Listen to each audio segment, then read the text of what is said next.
Controversy is brewing, Monica, over the gender of a South African athlete. Caster Semenya is a favorite in today's 800-meter final at the World Championships in Berlin.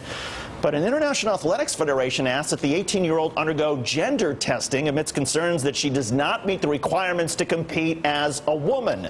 Joining us now is sports writer David Zirin, writes for The Nation. David, what's going on here? Well, what's going on here, first of all, our hearts should go out to Caster Semenya that she even has to deal with this. But what it exposes more than anything is that there is a twisted, sexist, racist, and heteronormative history that involves the way track and field and Olympic officials understand gender. A lot of people don't know this, but 40, 50 years ago, Olympic officials said that African-American women maybe shouldn't compete because they look, quote-unquote, hermaphroditic is the word that they used.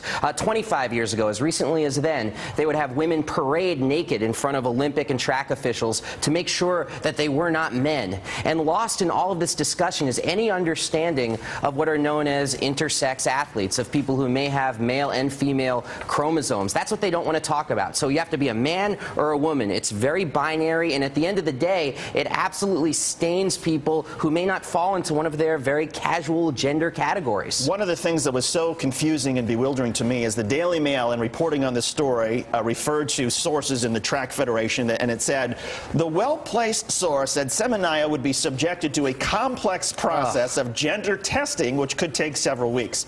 Now, without the explanation you just gave... She's a teenager. Well, and without the explanation you just gave, most people would just say, you just have a doctor examine the person in the privacy of a room, and you know what gender they are. It's more complicated than that. Roughly 1 out of 1,600 people born in the United States are what's known as intersex. They have both male and female chromosomes. There are more intersex people in the United States than Jews. This is true. I say that as a Jewish person. There are more intersex people than Jews. And at roughly 5 times every day, a doctor performs a procedure at a birth to try to clarify somebody's gender. The problem is that when people grow up, their hormones express themselves in different ways, and the Olympic Committee are left trying to have this mindset that says you're either a man or a woman. But you know what? In the 21st century, it's more complicated than that. Dave, I'm just wondering, obviously this is not Caster's first race. Has she run into this issue before?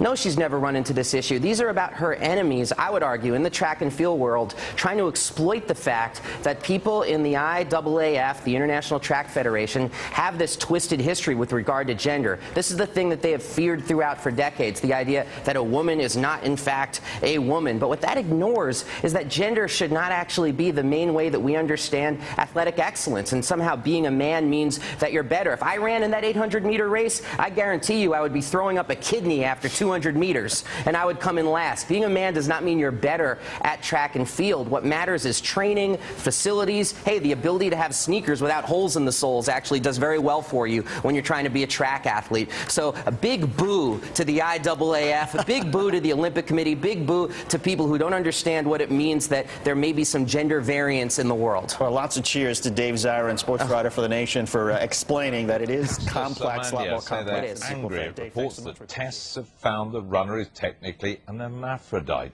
The athlete was forced to undergo the gender examination after becoming the 800 meters world champion. Sky's Africa correspondent Emma Hurd reports. Once again, Caster Semenya is front page news in South Africa. Another public humiliation for the athlete that's prompted anger and sympathy here. I think it's just bad for her. You know, I think it's not fair because she's just a child.